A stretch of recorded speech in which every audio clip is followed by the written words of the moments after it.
Vamos falar então do IBGE, que acaba de divulgar o PIB do terceiro trimestre, é isso? Exatamente, chegou o PIBinho, voltamos aqui, né?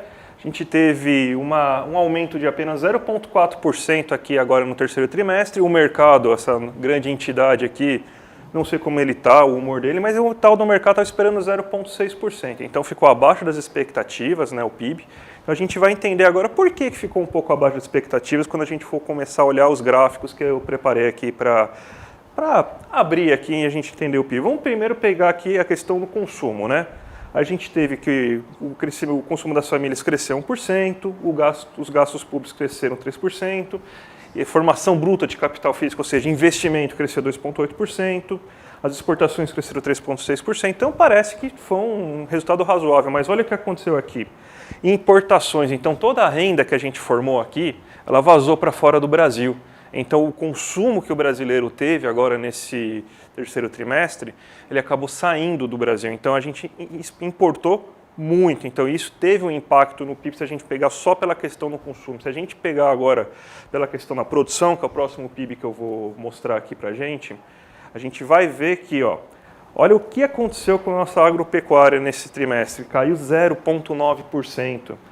A única coisa que está segurando aqui o nosso PIB, para variar, é os serviços. Só que se a gente abre o serviço também, a gente vê assim, que não tem um grande volume de consumo de comércio, ou seja, as pessoas não estão comprando nada. O brasileiro está tendo que fazer uma escolha muito difícil ultimamente, né? Ou eu me divirto um pouco, ou eu vou comprar alguma coisinha. O brasileiro não está com essa renda toda, não está conseguindo comprar nada. Caiu 0,1% o comércio aqui nesse terceiro trimestre e os outros serviços subiram. Então, o brasileiro, entre comprar alguma coisa e se divertir um pouco, até porque a situação está difícil, então até eu estou preferindo me divertir do que comprar alguma coisa. Então, a gente está escolhendo aqui, todo brasileiro está escolhendo um pouco de diversão, né? Mas tem uma boa notícia em relação ao PIB como um todo, viu, Vivian? Uma boa notícia. Finalmente, chegamos ao PIB de 2014, a gente conseguiu alcançar, depois de 8 anos, depois de tirar a Dilma, depois de passar o Meirelles, depois do Paulo Guedes, chegamos agora ao PIB que a gente tinha em 2014, conseguimos. 8 anos de austeridade fiscal, com esses grandes ministros da economia que passaram, que prometeram muita coisa, que só cortaram gastos, que acabou com o salário, que acabou com o emprego. Depois desses 8 anos, chegamos à terra prometida, chegamos em 2014 de novo. Que coisa, né? Que coisa. Eu tenho uma pergunta, André, que eu gostaria de fazer, que é o seguinte: agora a gente ficou muito tempo, né, cara, sem ouvir falar de austeridade fiscal, irresponsabilidade fiscal, risco Brasil. Então, ao longo dos últimos 4 anos, a gente fundamentalmente não ouviu termos dessa ordem.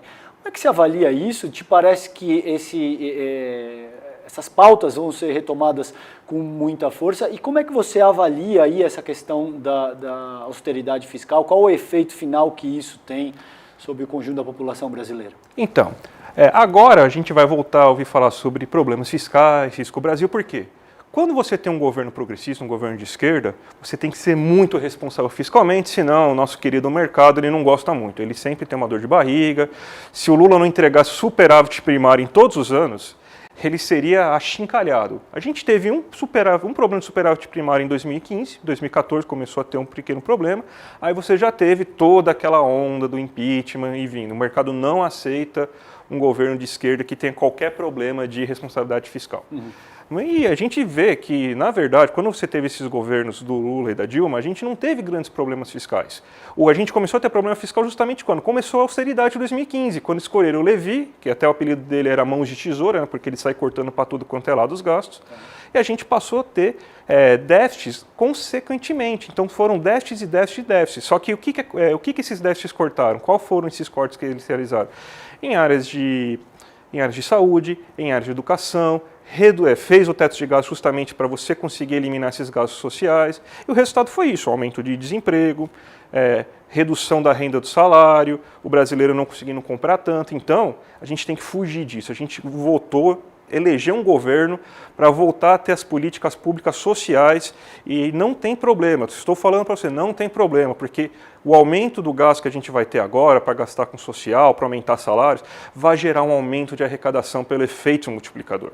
Então tem esse efeito multiplicador, a renda se eleva, as pessoas vão comprar nas mercearias, vão comprar nos mercadinhos, e a partir disso, o que vai acontecer? Você vai gerar imposto. Então esse imposto vai aumentar a receita. Então esse próprio gasto não vai se autofinanciar, mas boa parte dele vai voltar para os cofres do governo. Então não tem esse grande problema.